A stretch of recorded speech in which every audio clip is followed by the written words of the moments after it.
이사야 38장 1절부터 22절 본문을 가지고 히스기야를 통해 우리에게 우리 시대에 주시는 교훈이라는 제목으로 말씀을 전하도록 하겠습니다. 이번에 일어난 지방선거에서 투표지가 모자라서 벌어진 일들로 인해서 나라가 들썩이고 있습니다.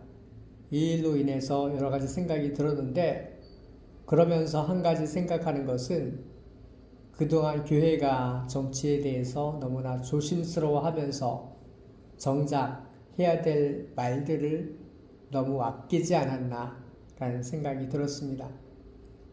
제 말은 좌파와 우파로 국민들을 나누자는 게 아니고요.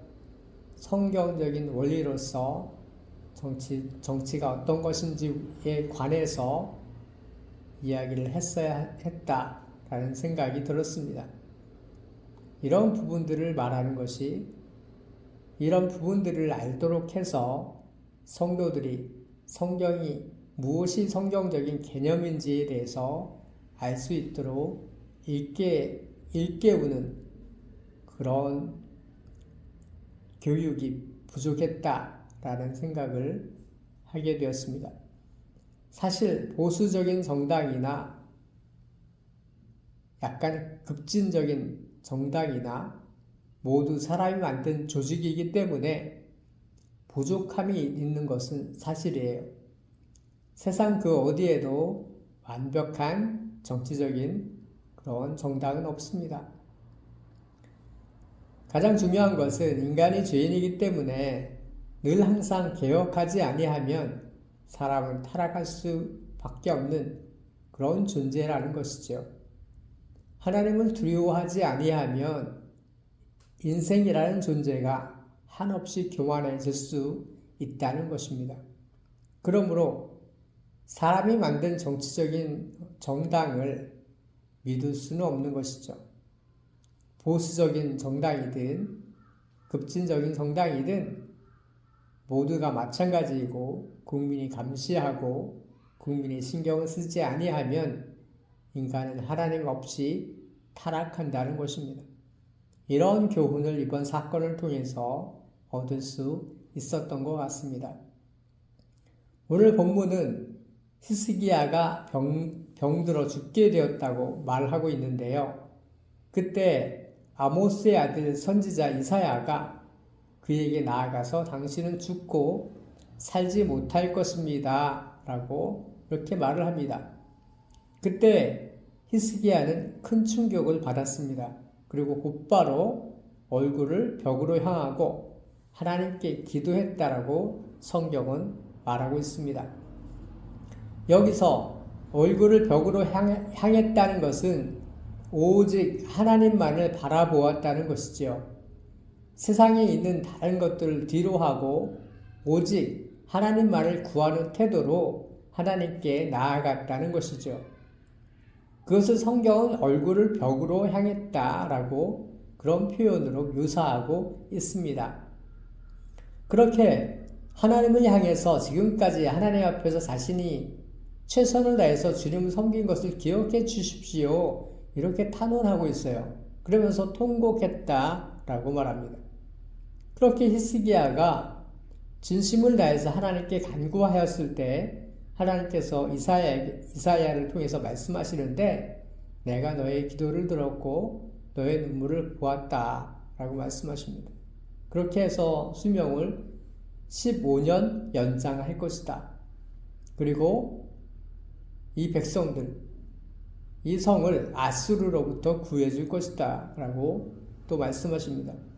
8절에 하나님의 증거를 주시는데 아하스의 히스기야의 그림자를 뒤로 10도를 물러가게 할 것이다, 이렇게 약속해 주셨습니다. 놀라운 일이 벌어지게 된 것이죠. 그러므로 오늘 본문으로 우리가 첫 번째 알 수 있는 것은, 언제 우리가 하나님 앞에 진지하게 됩니까? 고난 앞에서 인생은 진지해진다 라고 할 수 있습니다. 사람이란 존재가 얼마나 하나님 앞에서 간사한지 몰라요. 히스기야는 그럼에도 불구하고 자신이 말로는 자신의 말로는 신실하게 하나님을 섬긴 왕이었다라고 자기 자신을 표현하고 있어요. 그런데 하나님이 저울에 달아보았을 때 그는 모자라는 사람이었다라는 것이죠. 하나님을 기쁘시게 할 정도는 아니었던 것 같습니다. 그러니까 우리가 언제 우리의 삶을 진지하게 돌아봅니까? 인생의 고난의 순간을 맞이했을 때 우리는 우리 자신을 진지하게 하나님 앞에서 성찰하게 됩니다. 목숨이 중차대한 위기를 맞이했을 때나 또한 인생의 위기라고 하는 순간을 맞이했을 때 순간적으로 정신이 번쩍 드는 시간이 우리에게 찾아온다는 것입니다. 그런 위기의 순간이 오기 전에는 수많은 시간이 있었음에도 불구하고 히스기야는 하나님 앞에서 자신을 진지하게 돌아보는 그런 시간을 가지지 못했다는 것입니다. 언제 하나님 앞에 우리가 진지해집니까?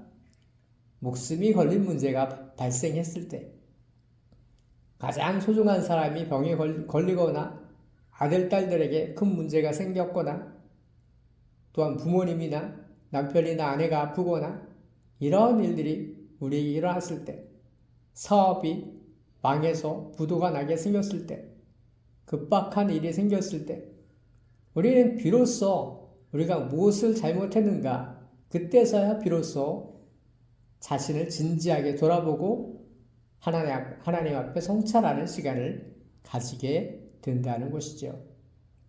평소에 우리가 하나님 앞에 겸비하게 살면 얼마나 좋겠어요. 그런데 평소에는 자기도 모르게 교만해집니다. 저도 그럴 때가 참 많은데요. 누가 그렇게 마음에 교만이라는 바람을 넣어주는지 자기도 모르게 마음이 높아져요. 그러나 뭔가 사건이 뻥 터졌을 때 그때 비로소 우리는 우리의 모습을 하나님 앞에서 진지하게 돌아보는 그런 나쁜 습관이 있다는 것입니다. 오늘 본문은 히스기야의 모습을 통해서 우리에게 보여주고 있다는 것이에요. 인생들이 보기에는 자신에게는 아무런 문제가 없다고 생각을 해요. 마치 히스기야는 나는 아무런 문제가 없었지요. 하나님, 제가 그렇게 하나님을 지금까지 잘 섬겼잖아요. 그런데 왜 이런 저에게 하나님은 중병을 주셨나요? 도대체 저에게 왜 그러시는 거예요? 이런 식으로 하나님께 뭔가 의문을 가지고 나아간 것입니다. 그러면서 살려달라고 눈물을 쏟았습니다. 그러나 하나님 편에서 보면, 하나님의 저울로 달아보면 히스기야는 마음이 교만해진 것이에요. 뭔가 죄를 지은 그런 상태에 있는 것이에요. 처음에 주님을 향한 순수한 마음에서 그의 마음이 멀어졌다는 것입니다. 그가 어떤 죄를 지었는지에 대해서는 정확하게 성경은 말씀하고 있지 않지만 그럼에도 불구하고 그와 하나님 사이에 벽이 생긴 것은 분명한 것 같습니다. 예전 같지 않았다는 거예요. 주님이 히스기야에게 그렇게 말씀하셨던 것 같아요. 너는 처음에 나를 섬겼을 때 겸비한 마음이 지금 너에게는 남아있지 않구나. 이런 청천벽력과도 같은 그런 말씀을 들었을 수도 있다는 생각이 들었습니다. 그런 것처럼 하나님보다 소중히 여겼던 것들이 우리에게 있을 수가 있지요. 하나님보다 물질을 위할 때도 있고요. 그런 것들이 하나님과 우리 사이에 우상처럼 우리의 마음을 갈라놓아 버리는 것입니다. 어떤 것이 우상과 같은 존재인가? 개인들마다 각각 다를 수가 있는 것이죠. 그때 하나님은 사인을 주신다는 것입니다. 히스기야에게 병을 주심으로 히스기야가 자신의 문제를 알도록 하셨습니다. 자기 자신을 현미경으로 들여다보듯이 살피도록 그렇게 하셨다는 것이죠. 그렇게 하나님 앞에서 눈물의 고백을 드렸을 때 하나님께서는 이사야를 통해서 히스기야의 눈물을 보셨고 그의 생명을 15년 연장해 주셨다는 것을 오늘 본문을 통해서 말씀해 주십니다. 그리고 해시계를 뒤로 10도 물러가게 하시는 그런 증거를 보여주세요. 또한 아수르 민족을 물리치도록 해주십니다. 놀라운 일들이 그의 생애 가운데 일어난 것입니다. 히스기야는 15년의 생명을 연장을 받았습니다. 그리고 주님을 더 섬길 수 있는 기회를 부여받은 것이지요. 히스기야는 생명을 연장받은 이후에 하루하루 주님을 섬기는데 소중한 시간으로 사용했을 것입니다. 처음에 왕이 되어서 주님을 섬길 때에도 물론 감사한 마음이 그에게 있었겠지만 그가 생명을 연장받아서 주님을 섬길 때에는 진심을 다하는 마음이 있었을 것입니다. 하나님께서는 이렇게 일시적으로 고난이라는 도구를 통해서 하나님의 백성들을 연단하시는 도구로 사용하실 때가 많은데요. 우리가 알아야 될 필요가 있는데 오늘날 우리에게 어떤 고난이 있습니까? 우리가 고난이라는 하나님의 사인을 우리의 삶에서 맞이할 때 우리는 다른 곳으로 가기 전에 히스기야처럼 우리의 얼굴을 하나님이 계시는 벽으로 향하는 그런 태도가 우리에게 필요할 수 있겠다라는 생각들을 저는 하게 됩니다. 오직 주만 바라보겠다는 태도가 필요하다는 것이죠. 사람 쫓아 다닐 필요가 없을 것입니다. 오직 골방에서 주님께 우리의 마음을 고백하는 것으로 우리는 우리의 마음을 하나님께 고백할 수 있게 될 것입니다. 그러할 때 하나님께서 들으세요. 히스기야의 눈물의 고백을 들으셨던 그 하나님이 오늘날에도 우리의 기도를 들으세요. 우리의 눈물 흘리는 간구를 하나님께서는 마다하지 아니하세요. 그리고 우리에게 기회를 주십니다. 또 다른 기회를 주십니다. 이것이 오늘 우리에게 주시는 메시지가 될 수 있을 것입니다. 이번에 일어난 투표지 부족 사건으로 온 나라가 떠들썩한 상태에 있는데요.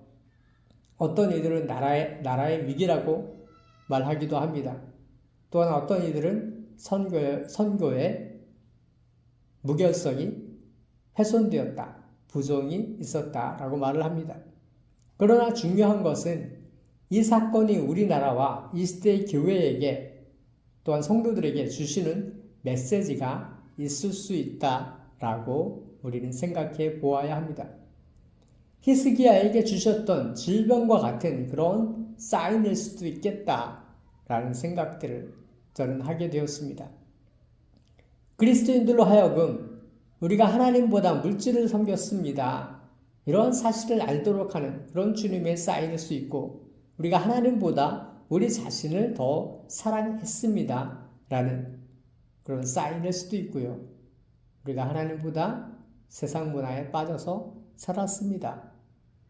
온갖 부정과 부패가 우리 시대에 만연하고 정치와 문화와 사회 시스템이 파괴되어지고 악한 것들이 창궐해진 시대에 그런 사회 속에서 우리가 살았습니다. 빛과 소금으로 살지 못했습니다라는 그런 사인일 수 있다는 것이죠.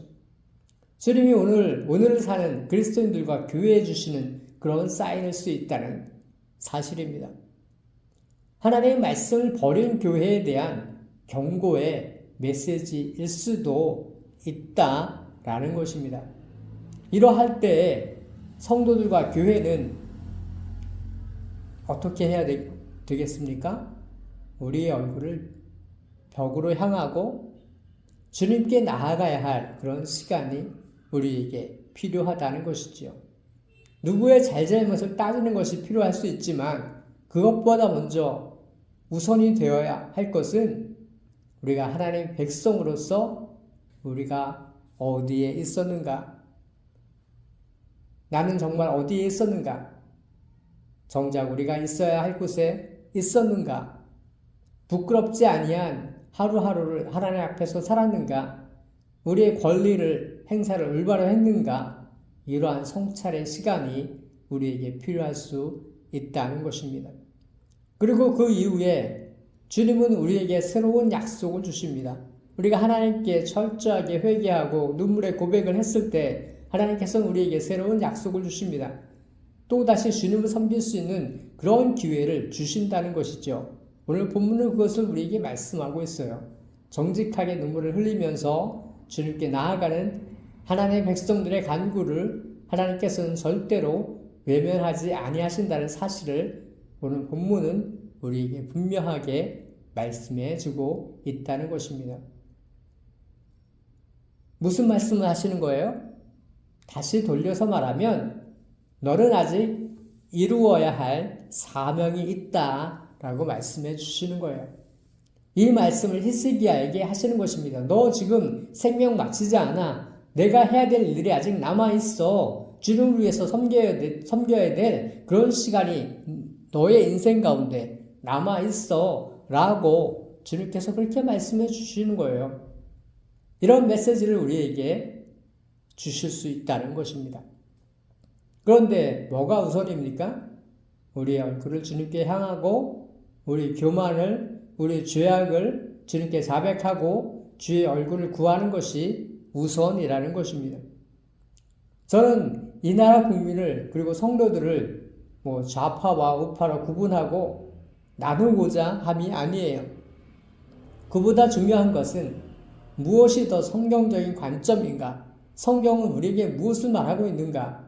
우리가 성경을 믿는 성도로서 어떤 시야가 더욱더 성경적인가? 이런 것들을 쫓아가다 보면 저 사람들의 생각은 국민을 위하기보다는 뭔가 보여주기 식이구나. 이런 부분들이 우리에게 보여지게 될 것입니다. 그럼에도 불구하고 저 사람들이 추구하는 정치가 조금 더 국민을 위하는 것이구나 라는 것들이 우리 눈에 보여지게 될 것입니다. 그렇게 되면 그들을 지지하면 되는 거예요. 그리고 국민 화합을 이루어 나가면 되는 것입니다. 중요한 것은 이 나라가 공정하게 다시 세워지는 것입니다. 주님이 이번 일들을 통해서 우리에게 주시는 메시지가 참으로 많을 것이라고 저는 믿습니다. 주의 은혜가 우리 시대의 교회와 성도들과 또한 이 땅에 사는 국민들에게 동일하게 임하게 되기를 바라며 한국교회가 다시금 새로워지는 그런 계기를 맞이할 수 있는 그런 성찰의 시간이 우리 가운데 있어지게 되기를 바랍니다. 기도하도록 하겠습니다.